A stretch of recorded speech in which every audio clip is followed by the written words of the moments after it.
exemplo, é uma experiência que nos fortalece à medida que a gente partilha. Quanto mais eu falo sobre o amor de Deus, mais eu vou tendo a oportunidade de experimentá-lo em mim. E eu acredito que chegar à experiência do amor de Deus, a gente tem que passar por um processo. Não é da noite para o dia que a gente fica diante desse Deus amoroso. Há um processo humano a ser vivido. É preciso que a gente retire os obstáculos que foram colocados, ou que são próprios do nosso jeito de ser. Alguns obstáculos foram colocados, outros já estão em nós. Nós já trazemos uma herança genética. Eu já trago em mim um jeito de ser do meu pai, da minha mãe. Eu sou essa mistura. E alguns detalhes dessa personalidade podem me causar uma dificuldade de acreditar num Deus amor. Por isso que nós precisamos ser sempre colocados à luz dessa convicção, porque a convicção nos ajuda a esclarecer. O que dessa convicção eu acredito? A minha fé me diz que Deus é amor. Você já ouviu isso tantas vezes, mas você já experimentou esse Deus como amor? Por que eu digo que é processual? Porque nós, como pessoas, nós amadurecemos para chegar à capacidade de amar. Nós nascemos individualistas. Uma criança, quando você olha para ela, há muito pouco espaço de generosidade numa criança, porque ela ainda não tem a maturidade para compreender o mundo, o outro, como um desdobramento dela, como um não desdobramento dela. A criança, ela olha para todos e ela interpreta como uma continuidade dela. Só a maturidade, à medida que ela vai compreendendo que a mãe dela não é uma continuidade dela, que o pai dela, o irmãozinho, os brinquedos, a mesa. Freud, quando falava da fase oral, interessante, né?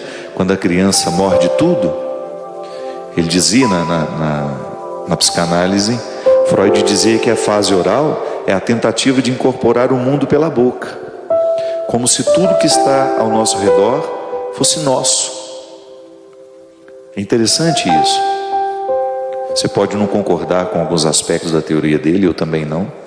Algumas coisas a gente vira a página porque não faz sentido para nós. Mas é muito interessante perceber isso nessa fase inicial da vida.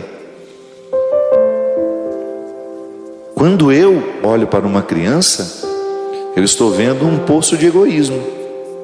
Por quê? Mas não é porque ela está errando, não. Ela está amadurecendo. É por isso que a criança, quando não é orientada para sair deste egoísmo, ela passa uma vida inteira egoísta sem perceber que está sendo. Porque ela não teve a oportunidade de ser educada para a partilha. Claro, volto a dizer, algumas crianças já nascem mais generosas, trouxeram uma herança genética que favorece, mas também elas precisam aprender o valor da generosidade. Por que uma criança é egoísta? Porque faz parte do nosso processo nessa primeira infância,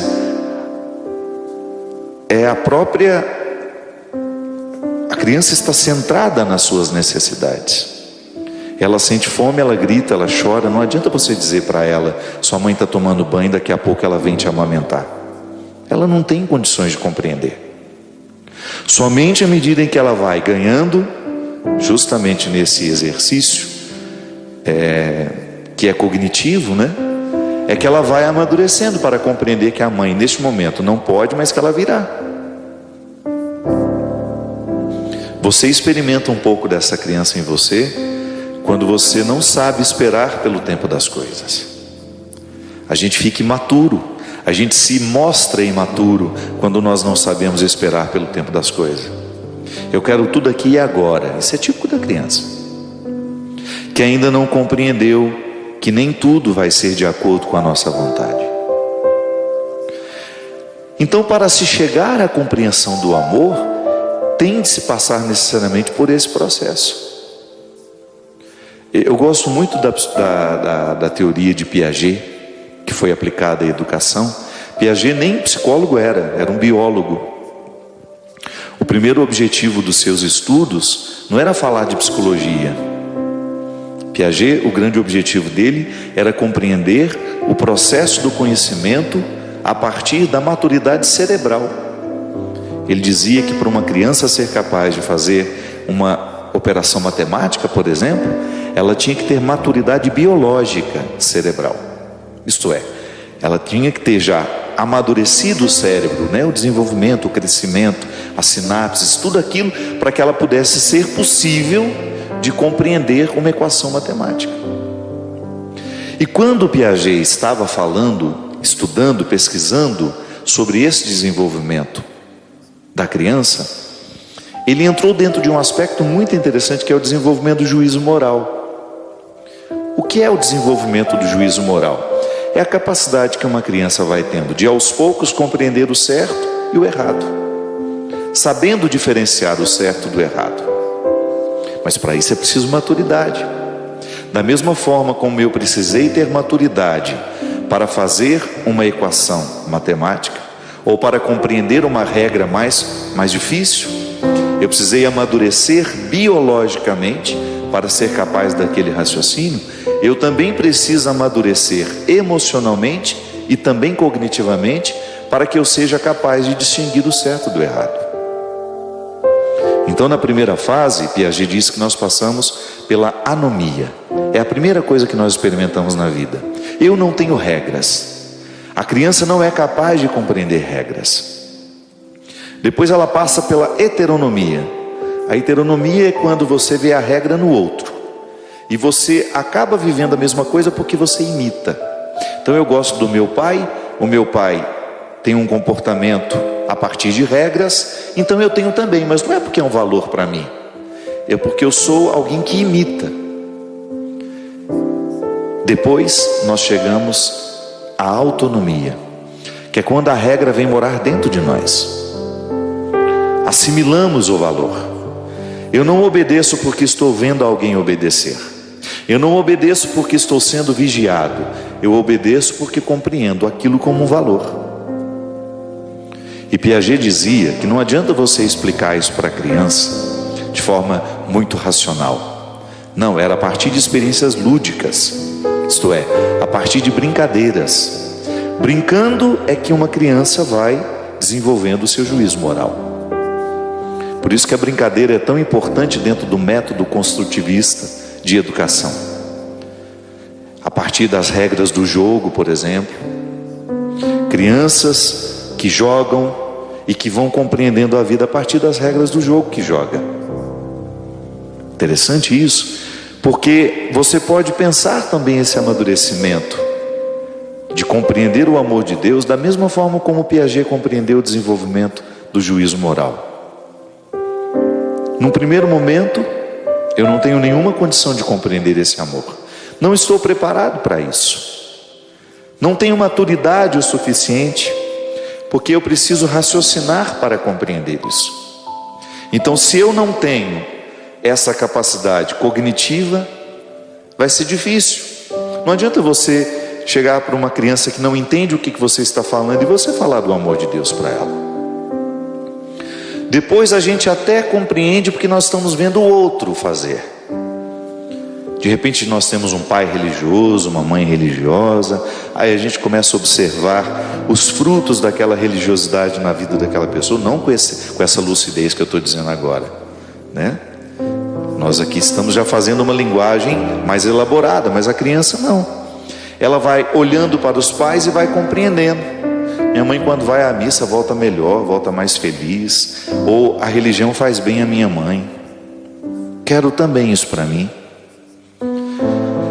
Até o momento em que ela descobre por ela mesma que vale a pena viver aquela experiência. É preciso muita maturidade para a gente compreender o amor de Deus como Ele é. Para chegar ao amor de Deus, eu precisei passar pela heteronomia, que é quando eu olho para o que o outro está vivendo e eu quero viver também e eu imito. Mas ainda não é chegar à experiência, ainda não é fazer a experiência. Isso é uma sala que antecede e que nós vamos aos poucos desbravando. É interessante compreender como eu precisei passar por um Deus justiceiro. Vai raciocinando comigo. Quantas vezes eu me coloquei diante de um Deus que fazia justiça de acordo com a minha vontade. Então eu acreditava num Deus à minha imagem e semelhança, e não o contrário. Então eu projetava para Deus tudo aquilo que eu achava que era o certo. Então, se eu considero uma determinada realidade justa, eu vou fazer uma leitura deste Deus também a partir de mim. Então Deus faz justiça, Deus separa este daquele, Deus manda matar. Como outro dia eu estava vendo um líder religioso dizendo, né, de que a mão de Deus estava pesando sobre uma pessoa com a doença. É no mínimo desconcertante para a gente que acredita, que nós que acreditamos na gratuidade do amor de Deus, né, que uma doença pode ser uma vingança divina. Não, nós já somos filhos do Novo Testamento. Nós já somos filhos de um Deus que não admite, ou melhor, que nem comporta um Deus vingativo. Nós já estamos sob a luz de um novo tempo. A hermenêutica que nós usamos para chegar até o coração de Deus é o coração de Jesus. Jesus é a hermenêutica do Pai. Se nós quisermos chegar à interpretação deste Deus, nós precisamos passar pelo Evangelho. E há uma passagem muito bonita aqui no Evangelho de João, que eu acho que é muito propícia para os dias de hoje. É uma passagem que nós já escutamos várias vezes, nós já estamos cansados de ouvir, mas eu acredito que ela seja propícia para esta época em que nós vivemos, tão marcada pelo ódio, pela disputa, pelas separações, nós daqui, vocês de lá, nós evangélicos, vocês católicos, nós ateus, vocês crentes. Nós vamos de um mundo reconciliado.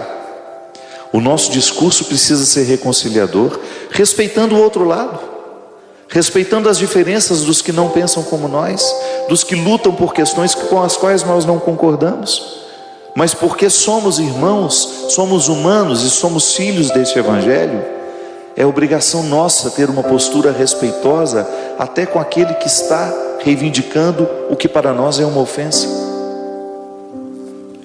Jesus está dizendo aqui: este é o meu mandamento: amai-vos uns aos outros assim como eu vos amei. Ninguém tem amor maior do que aquele que dá a vida por seus amigos. Vós sois meus amigos se fizerdes o que eu vos mando.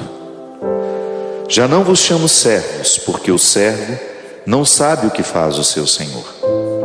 Eu vos chamo amigos, porque vos dei a conhecer tudo o que ouvi de meu Pai. Não fostes vós que me escolhestes, fui eu que vos escolhi, e vos designei para dardes fruto, e para que o vosso fruto permaneça. Assim, tudo o que pedirdes ao Pai, em meu nome, Ele vos dará.